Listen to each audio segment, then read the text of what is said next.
pendidikan agama Islam dan budi pekerti, menghindari minuman keras, judi dan pertengkaran. SMP Muhammadiyah Merauke. Bismillahirrahmanirrahim. Assalamualaikum warahmatullahi wabarakatuh. Inilah bagian daripada foto atau gambar minuman-minuman keras yang dilarang di dalam Al-Quran ataupun hadis Rasulullah SAW. Bisa kita lihat di dalam video ini begitu banyak bentuk dan rupanya minuman yang Allah haramkan kepada kita semua.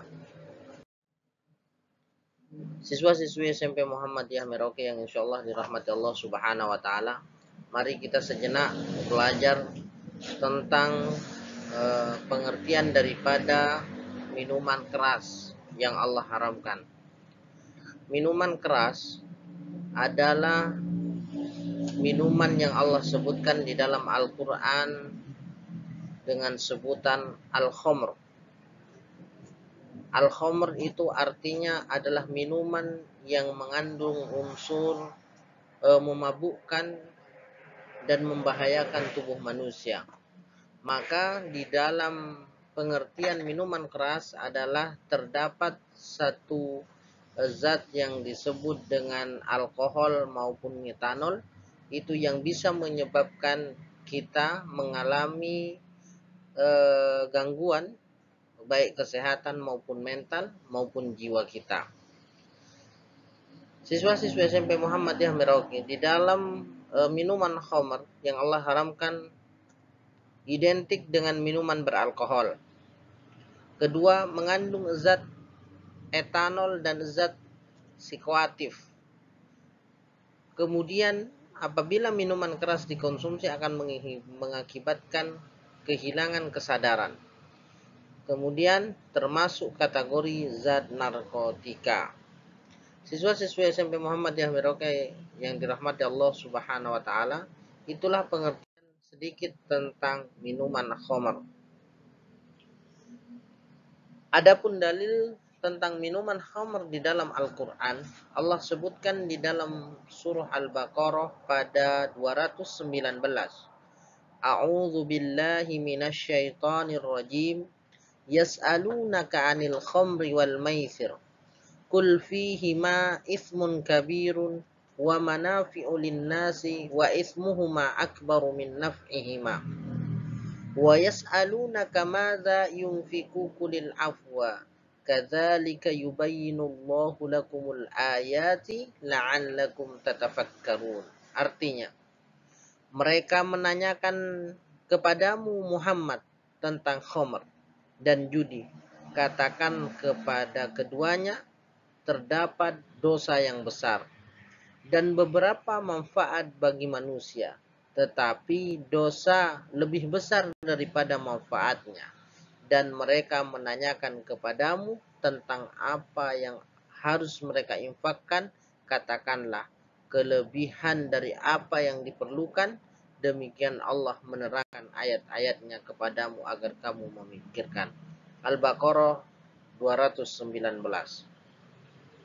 Siswa-siswi SMP Muhammadiyah Merauke yang insya Allah dirahmati Allah Subhanahu wa Ta'ala, ini satu peringatan dan informasi yang Allah sampaikan kepada baginda Rasulullah SAW tentang ayat ini, bahwasanya al-khamru wal maisir, tentang minuman keras dan perjudian itu Allah sebutkan sebagai ismun kabir, tentang dosa yang besar.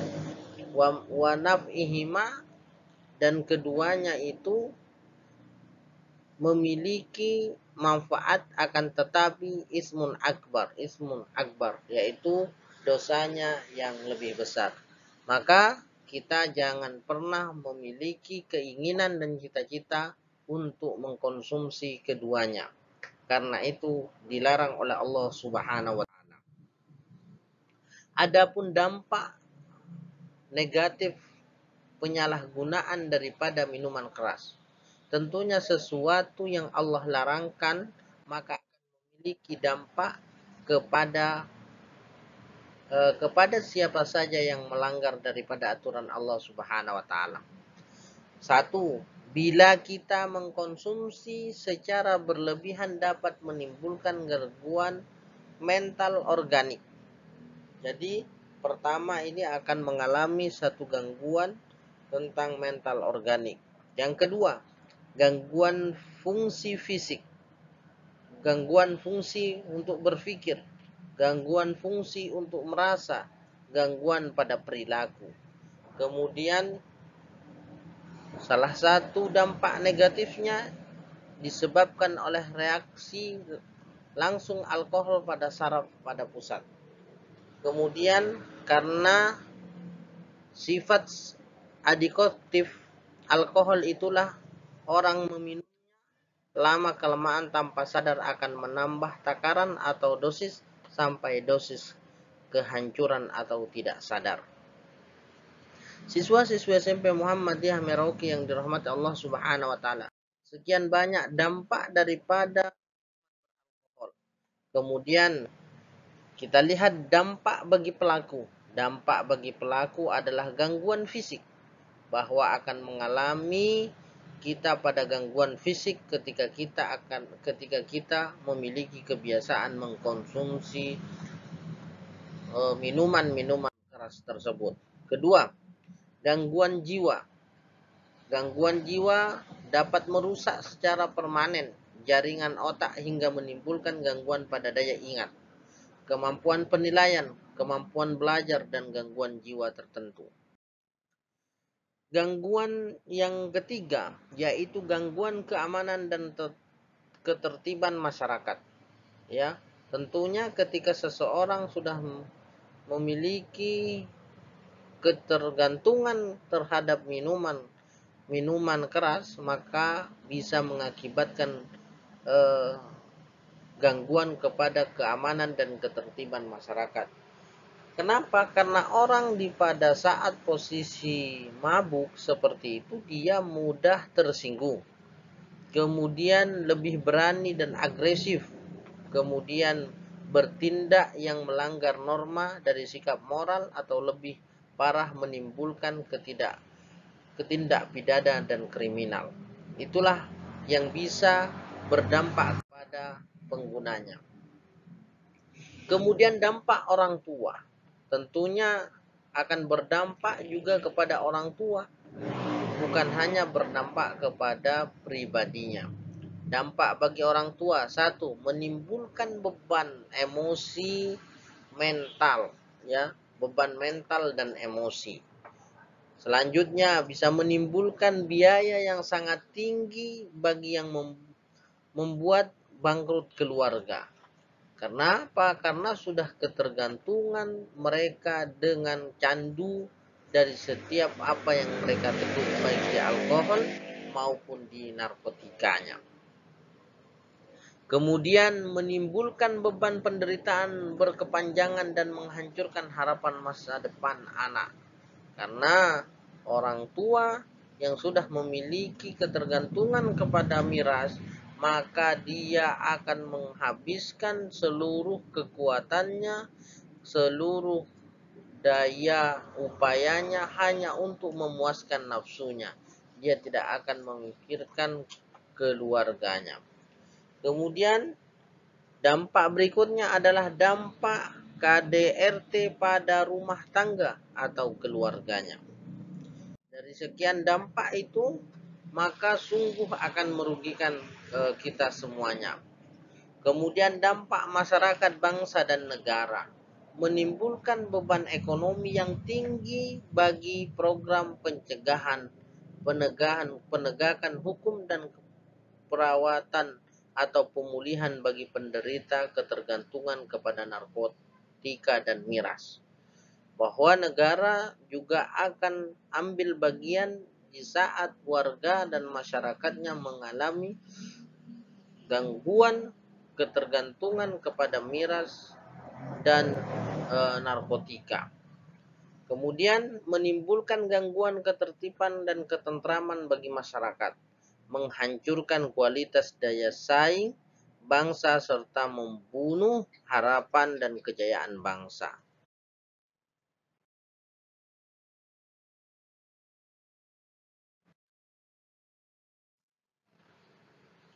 Siswa-siswi SMP Muhammadiyah Merauke yang dimuliakan Allah Subhanahu wa taala. Begitupun pula judi yang Allah haramkan kepada kita semua.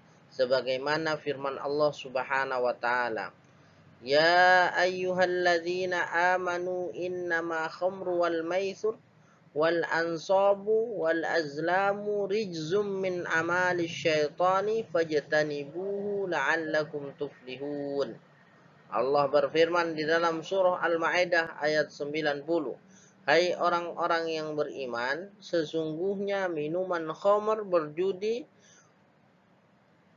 mengundi nasib dengan panah adalah termasuk perbuatan setan, dan jauhilah perbuatan setan itu agar kamu mendapat keberuntungan."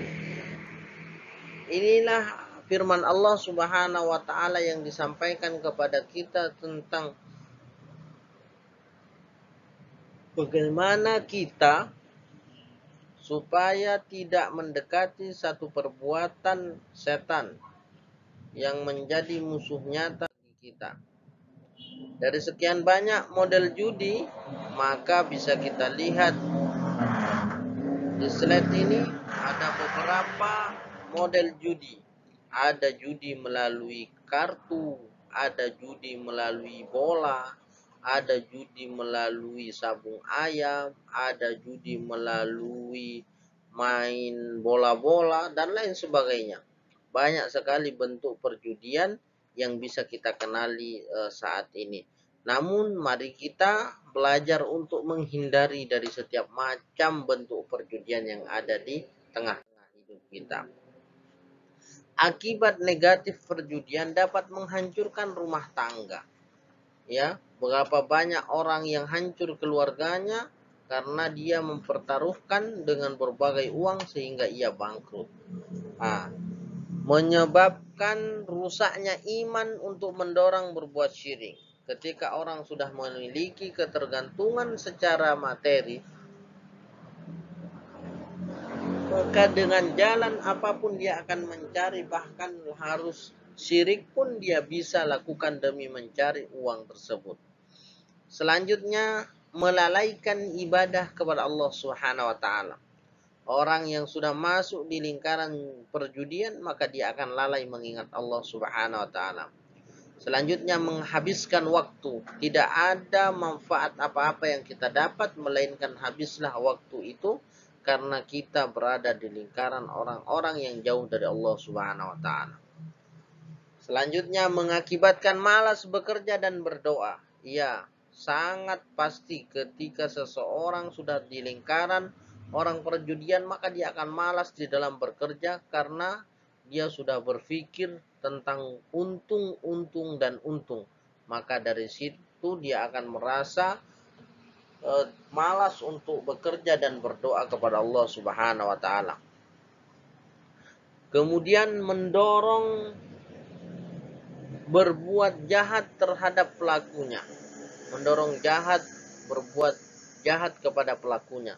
Tak kala seseorang mau berjudi dan tidak memiliki harta, tidak memiliki uang, maka secara tidak langsung orang itu akan berusaha dengan jalan yang sudah tidak lagi normal, dengan jalan yang sudah lagi tidak halal. Bahkan dia bisa saja merampok dan lain sebagainya.